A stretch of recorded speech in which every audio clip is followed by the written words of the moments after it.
the arrogance of power title. When gods discover they're not immortal, the dominion of Vel stands as the galaxy's undisputed superpower. For over 2,000 years, their empire has stretched across 400 star systems, commanding the loyalty of 50 different species through a combination of overwhelming military might and technological superiority. Emperor Zan rules from his throne world of Prima Vel, a planet-sized city that serves as the heart of galactic civilization. The Vel are ancient beings who achieved faster-than-light travel when most species were still discovering fire. They consider themselves the galaxy's natural rulers, and few dare to disagree. High Admiral Rex commands the Imperial fleet from his flagship Eternal Dominion, a massive vessel the size of a small moon. His armada consists of 10,000 warships, each one capable of destroying entire planets. No force in known space has ever successfully challenged Vel military supremacy. The first mention of humanity reaches the Emperor's court through routine intelligence reports. A new species has achieved interstellar flight and established colonies on 3 worlds in a remote sector. The humans appear primitive by Vel standards. Their largest ships are barely the size of Vel patrol craft Dr. Vex. The Empire's chief xenobiologist studies the initial reports on human civilization. The data suggests a young species with aggressive tendencies but limited technological development. Their weapons use chemical explosives and primitive fusion reactions. Their ships move slowly through space using outdated propulsion systems. Commander Kane, head of Vel military intelligence, recommends immediate subjugation of human space. In his analysis, humanity represents a potential future threat that should be eliminated while they remain weak. The standard Vel protocol is simple. Demand submission or face extermination. Captain Ross monitors deep space communications from his station on the edge of Vel territory. He intercepts human transmissions and reports something interesting. The humans appear to be aware of the Dominion and are actively preparing defenses. Most species surrender immediately upon learning of Vel power. Emperor Zan decides to make an example of humanity. The upstart species will serve as a demonstration to the galaxy of what happens when anyone challenges Vel supremacy. He authorizes a full military response, not just conquest, but complete annihilation. The Vel war machine mobilizes with the efficiency of a civilization that has conquered hundreds of worlds. Supply fleets gather resources. Troop transports load soldiers. The Imperial fleet prepares for another routine extermination campaign. High Admiral Rex selects only a portion of his forces for the human campaign. Intelligence suggests that 50 warships will be more than sufficient to destroy all human colonies and military assets. The remaining fleet stays behind to guard more important territories. Dr. Vex expresses concern about one aspect of the intelligence. Reports human responses to Vel diplomatic demands have been unusually calm. Most species react with fear or desperate attempts at negotiation. The humans simply acknowledged the messages and continued their preparations. The Vel diplomatic corps delivers the standard ultimatum to Earth: submit to Imperial rule within 1 standard galactic day or face complete destruction. The message includes footage of previous Vel victories to demonstrate the futility of resistance. President Maria Santos receives the alien ultimatum in the Oval Office.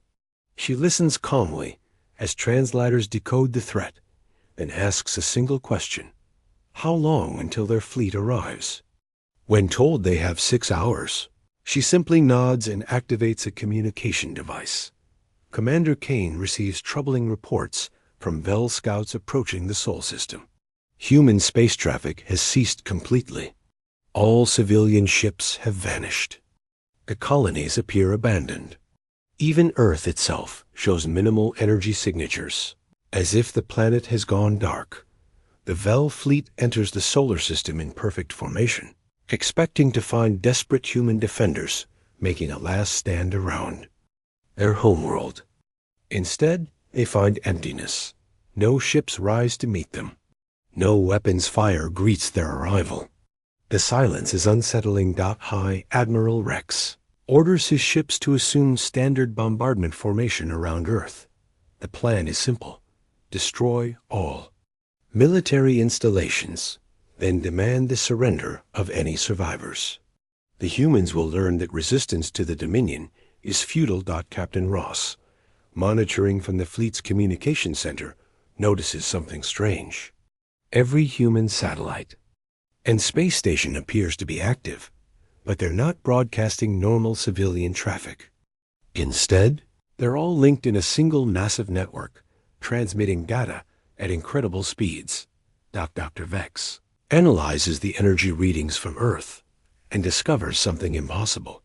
The planet's power output is hundreds of times higher than it should be for a primitive civilization.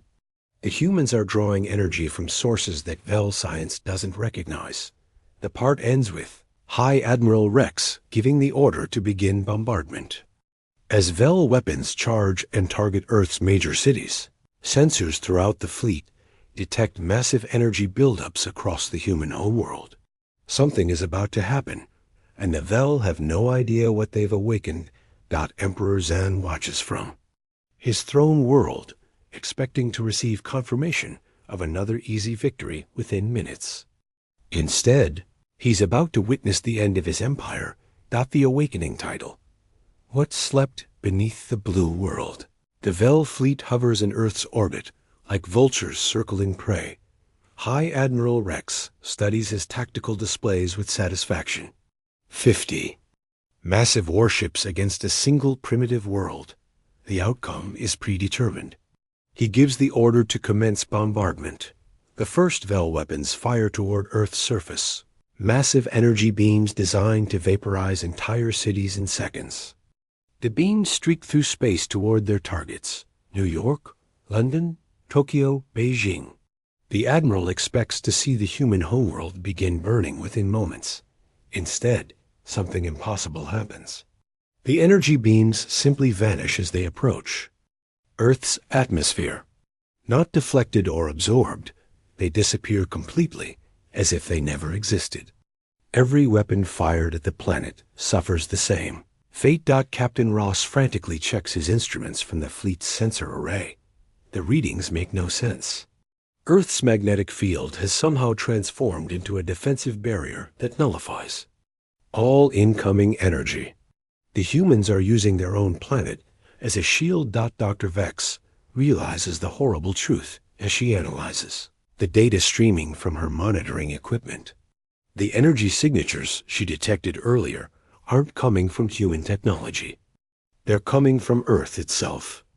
The humans have awakened something that was sleeping beneath their world. Commander, Kane reports from the intelligence center that human transmissions have suddenly changed. Where before there was communication chatter, now there's only a single message broadcasting on all frequencies. Defense Protocol Omega activated. Stand down immediately or face consequences.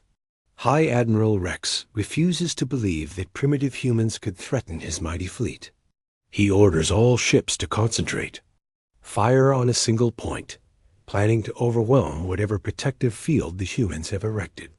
50 warships unleash their full destructive power simultaneously. The concentrated barrage vanishes just like the individual shots, but this time Earth responds. Energy patterns begin forming around the planet, massive geometric shapes that pulse with light. The formations grow larger and brighter with each passing second. President Santos broadcasts from a secure facility deep beneath the Colorado mountains. Her message is simple and directed at the Vel fleet. You were warned. You chose to attack our home. Now witness why Earth was chosen as humanity's cradle. The truth begins to dawn on the Vel commanders as more data pours in from their sensors. Earth isn't just protected by advanced technology. It's alive. The planet itself is some kind of massive organism or construct that has been dormant for millions of years, Dr. Vex discovers references in ancient Vel archives to something called the Gardner Worlds, planets seeded by an unknown precursor race billions of years ago. According to legend, these worlds were designed to nurture specific species until they were ready to inherit the galaxy. The energy formations around Earth complete their pattern, and something extraordinary happens. Space itself begins to bend and twist around the planet. Gravity waves ripple outward from Earth's surface, visible to the naked eye as distortions in the fabric of reality.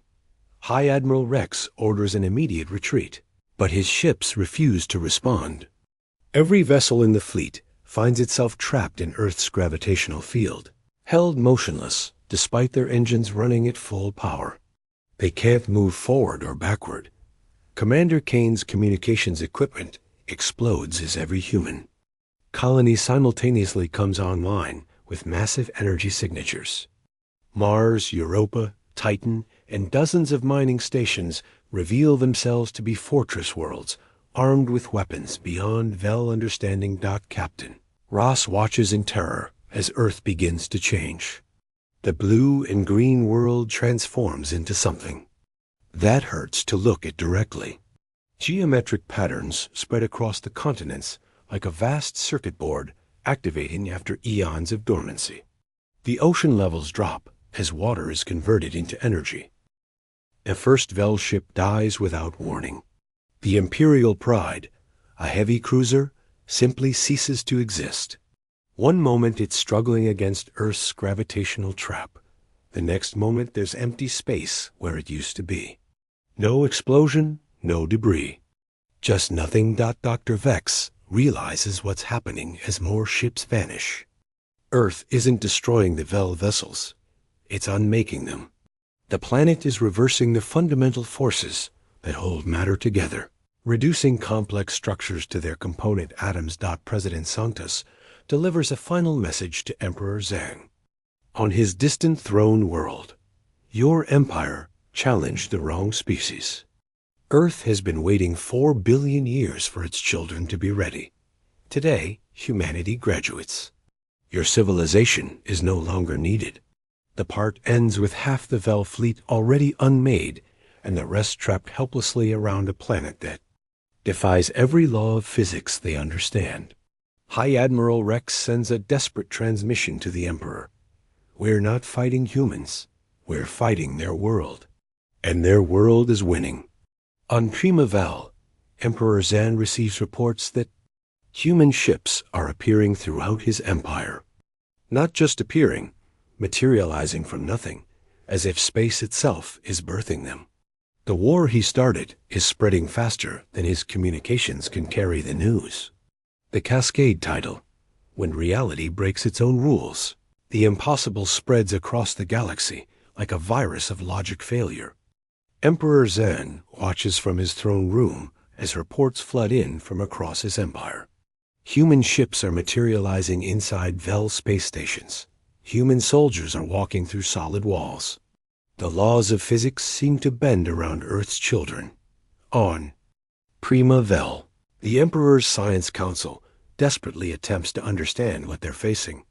Dr. Vex presents her findings to a room full of panicked officials. Earth isn't just a planet. It's a construct built by beings so advanced that their technology appears as magic to species like the Vel General Marcus. Stone coordinates humanity's response from a command center that exists in multiple dimensions simultaneously. His voice reaches human forces across the galaxy instantly, regardless of distance or communication delays. The old limitations of space and time no longer apply to Earth's children. High Admiral Rex broadcasts his final report from the dying remnants of his fleet around Earth. Only 12 ships remain, their crews watching in horror as their vessels slowly dissolve. The energy keeping them alive is being systematically drained by forces they cannot comprehend. The humans aren't using weapons, Rex reports. They're using the universe itself. Space bends to their will. Time moves differently around them. They've become something beyond our understanding. Commander Jane Parker leads a human strike force that appears inside the Vel Military Academy without passing through the intervening space. Her soldiers step out of portals that open in the air, bringing weapons that fire concentrated impossibility. Vel cadets surrender rather than face forces that defy reason. Dr. Vex makes her final discovery as Prima Vel's defenses begin to fail.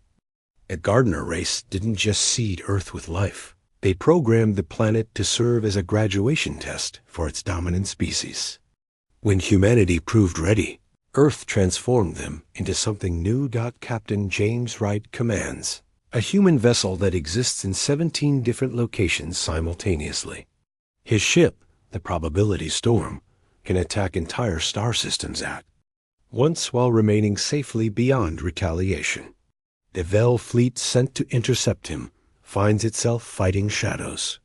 Emperor Zan activates his empire's ultimate weapon, a device capable of destroying entire solar systems by collapsing their stars.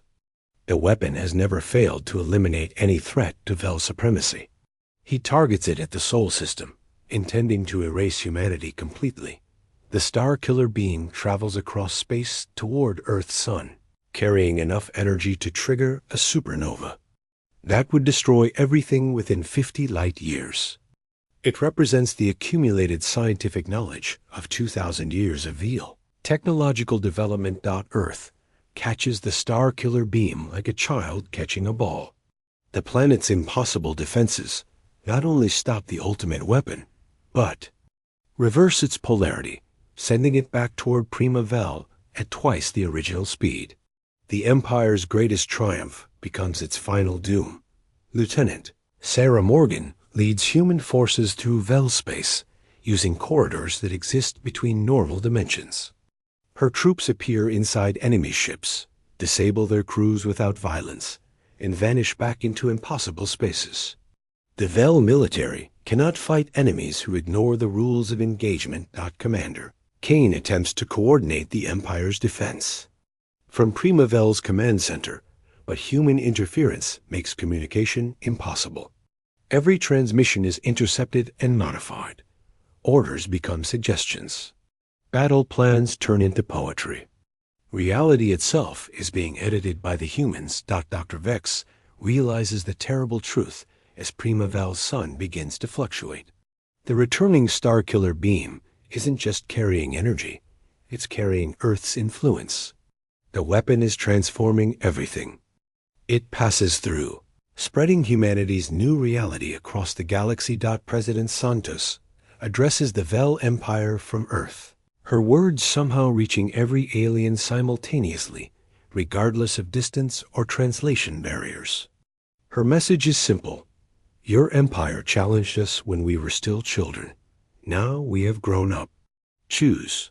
Evolve with us or be left behind. Captain Ross, one of the few Vel survivors still capable of rational thought, makes contact with human forces from his dying ship. He offers the complete surrender of his species in exchange for mercy. The humans respond with compassion that terrifies him more than their power. The cascade reaches its peak as his Prima Vel's star accepts the modified star-killer beam. Instead of exploding, the sun begins to sing, a harmonic frequency that resonates through hyperspace and reaches every world in the galaxy. The song carries a simple message. The age of empires is over. Emperor Zan sits alone on his throne as his palace dissolves around him. Human figures materialize in his throne room, not soldiers, but diplomats offering him a choice. He can cling to his old empire and face extinction, or he can accept that a new age has begun. The part ends with the dominion of Vel ceasing to exist not through conquest, but through transformation.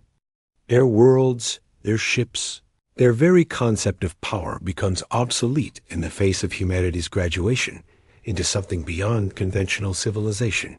The new physics title, Teaching the Galaxy New Rules. Reality stabilizes around humanity's new paradigm, but the galaxy struggles to understand a universe where Earth's children can rewrite fundamental laws at will. Former Vel territories find themselves governed by principles that make traditional physics seem like ancient superstition. Admiral Lisa Hayes coordinates the transition from her flagship, which exists as both matter and energy simultaneously.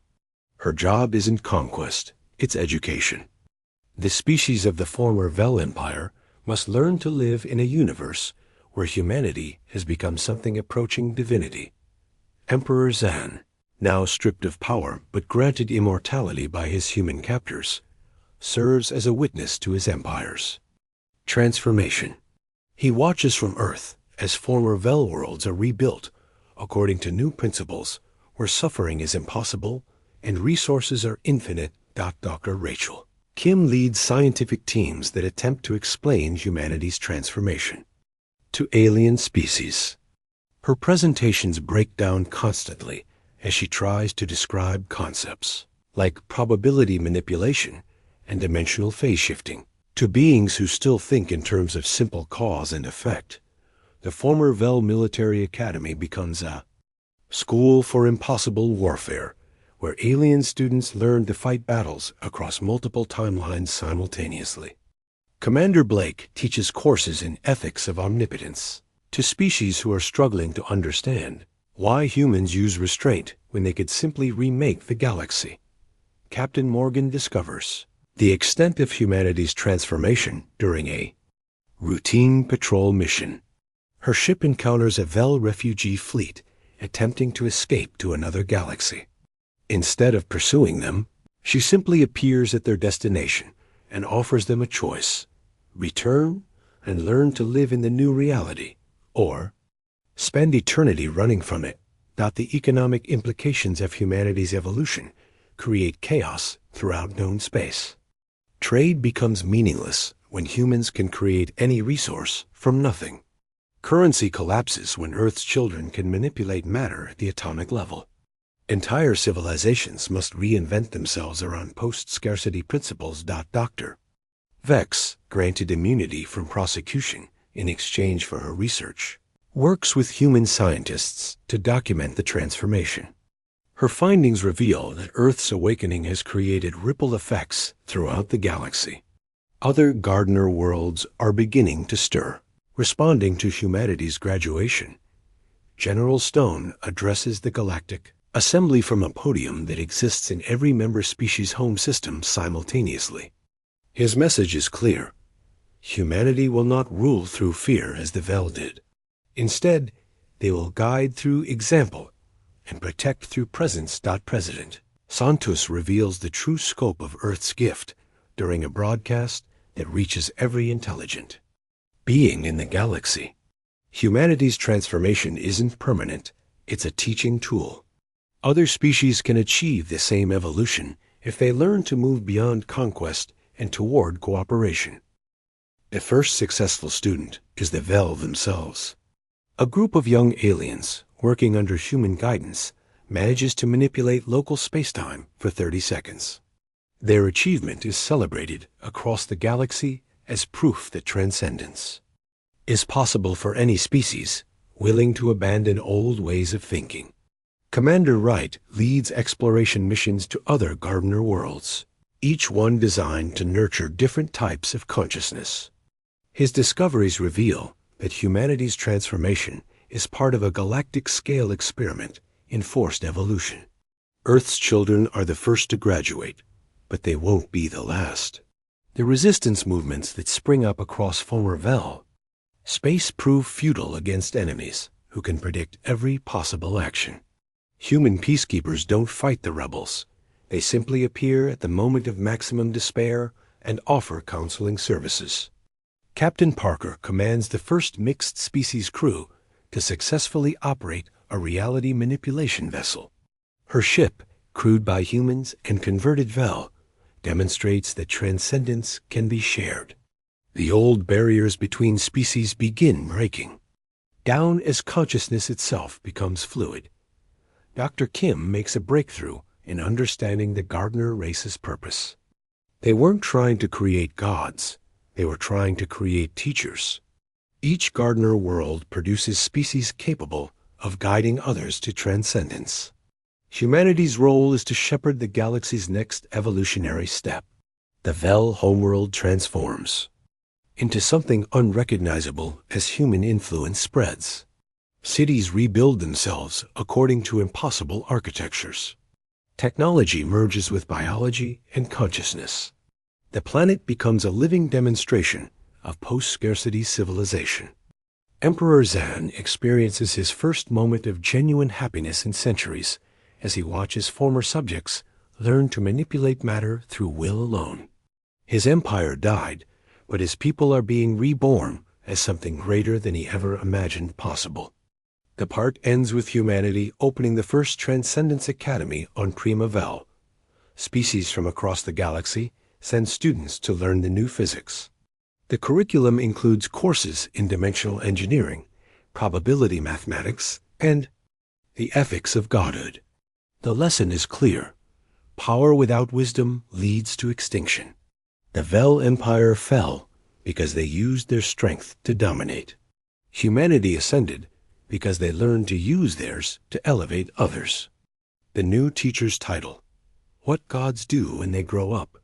5 years after the Vel Empire's dissolution, the galaxy has transformed into something unrecognizable. The old hierarchies of power, based on military might and technological superiority, have given way to a new order where consciousness itself determines capability.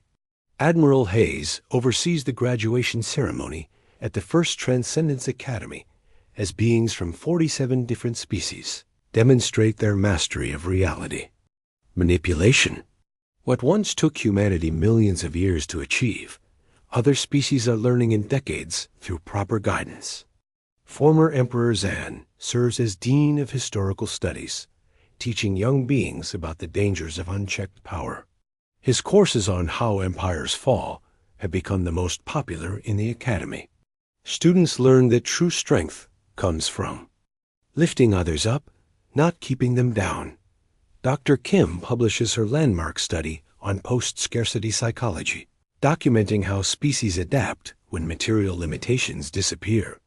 Her research shows that civilizations either evolve toward cooperation or destroy themselves, trying to maintain artificial hierarchies. The second Gardner world activates in the Andromeda sector, responding to humanity's success in shepherding. Galactic evolution.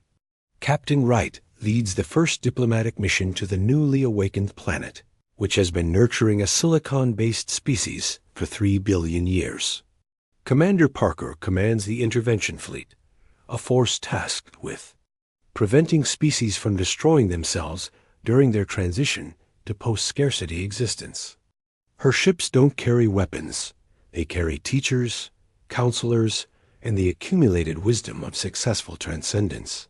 The Vel species produces its first reality manipulator when young scientist Keck successfully opens a stable wormhole using nothing but focused consciousness.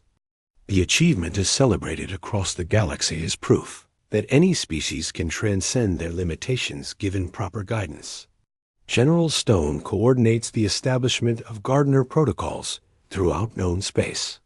His mandate is simple: identify species approaching their transcendence moment and provide them with the support needed to succeed rather than self-destruct. President Santos delivers her final State of the Galaxy address before stepping down to become Earth's first Transcendence Ambassador. Her successor will be chosen by lottery from a pool of qualified candidates, ensuring that no single human holds power long enough to become corrupted by it. The economic transformation reaches completion as the last traditional currency systems are abandoned in favor of contribution-based resource allocation. Beings work not for survival, but for fulfillment, creating art, exploring space, and helping. Others achieve transcendence. Dr. Vex completes her magnum opus, a comprehensive study of the Gardner civilization. Her research reveals that they transcended so completely that they became part of the universe's fundamental structure, ensuring that consciousness would continue evolving toward ever greater heights. The first intergalactic expedition launches. Under Admiral Morgan's command, seeking other Gardner experiments beyond the Milky Way, Her ship exists across multiple dimensional planes simultaneously, allowing instantaneous travel between galaxies while maintaining contact with Earth. Commander Blake establishes the Ethics Council, a body of transcended beings from multiple species who work to prevent the abuse of reality manipulation powers. Their first ruling bans the use of transcendence abilities for personal gain at others' expense. The Vel homeworld becomes a pilgrimage, site where beings from across the galaxy come to witness the transformation of a former empire into a center of learning and growth. The planet's museums display artifacts from the old hierarchy alongside examples of transcendent art. Captain Ross, one of the few original Vel military officers to successfully transcend, leads reconciliation efforts between former oppressor and oppressed species. His work proves that even the deepest hatred can be healed when beings evolve beyond their primitive tribal instincts. The third Gardner world activation occurs in the galactic core, where an energy-based species has been developing for eons. First contact reveals beings who have already achieved partial transcendence, but need guidance to complete their evolution. Dr. Kim's daughter becomes the first human born with natural reality manipulation abilities, suggesting that transcendence is becoming hereditary. Her existence raises questions about humanity's future evolution and their role in shepherding less advanced species. The establishment of the Transcendence Constitution creates the galaxy's first truly egalitarian government. All beings who achieve consciousness manipulation gain voting rights, regardless of their species or origin. Decisions are made through consensus rather than force. Emperor Zhan's final lecture, before his voluntary transition to pure consciousness, addresses the question, what happens when everyone becomes a god?